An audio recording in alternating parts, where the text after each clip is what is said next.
Hi, it's Marianne from Boho Mod Blog.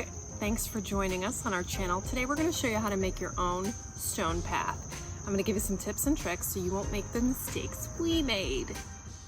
All right, this is the after. This is what it looks like right now. The ground cover hasn't really been coming in, but I'm sure next year it'll look great. So first thing, the only tool you'll need is this edging tool. That's how you create the path shape.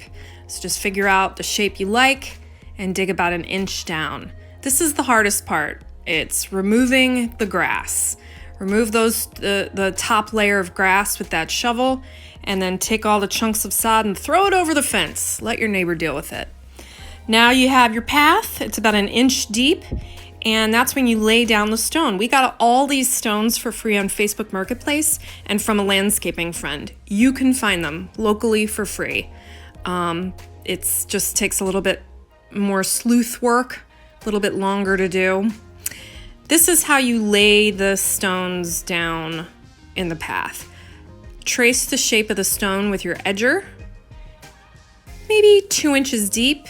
Then you're gonna lay in sand. I used it right from my daughter's sandbox, and that'll sort of give the stone a place to settle.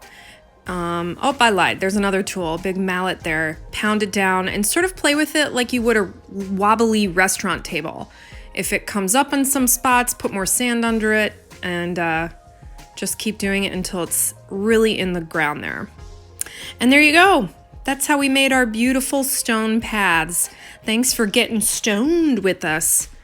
Don't forget to subscribe to our channel and share it. Share it if you like it. Thanks.